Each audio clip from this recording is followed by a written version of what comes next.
Guys അപ്പോൾ വൈകുന്നേരം ഒരു 4 മണിയൊക്കെ ആയിട്ടുണ്ട് കേട്ടോ. നല്ല കിടിലം മഴയാണ്.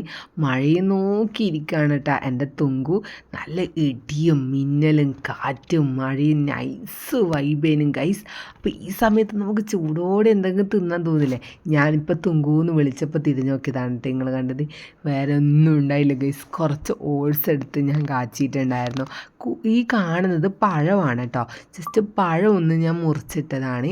ഒരു വെറൈറ്റി ഇരിക്കട്ടെ എന്ന് വെച്ചിട്ട് ചെയ്തതാണ്. പക്ഷെ വലിയ ടേസ്റ്റൊന്നും ഉണ്ടായിരുന്നില്ല ഗൈസ്, പഴമൊന്നും ഇട്ടിട്ട് ഉണ്ടാക്കുന്നത്. പക്ഷേ ഈ പഴം എന്ന് വെച്ചാൽ മറ്റേ നമ്മളെ നേന്ത്രപ്പഴമില്ലേ, അതിട്ട ഇച്ചിരിയും കൂടെ ടേസ്റ്റ് ഉണ്ട്. ഇത് ഇടുമ്പോൾ ഒരുമാതിരി അലിഞ്ഞിരിക്കും.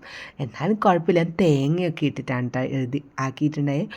ഇങ്ങനെ കോരി ആ പഴവും ഇല്ലെങ്കിൽ അടിപൊളിയായിരുന്നു. അപ്പോൾ ഇതാ നമ്മളെ മഴ പെയ്തോടിക്കോ. നല്ല കിടിലം പോലത്തെ മഴയാണ് ഗൈസ്.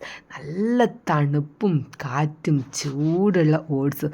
ഞാനിത് കുടിക്കുമ്പോൾ എന്താ വിചാരിച്ചതെന്നറിയോ, നല്ല അടപ്രഥമൻ, ചൂടുള്ള അടപ്രഥമൻ കോരി കോരി കുടിക്കുന്ന ഫീലാണ് ഞാനിത് കുടിച്ചത്. അപ്പം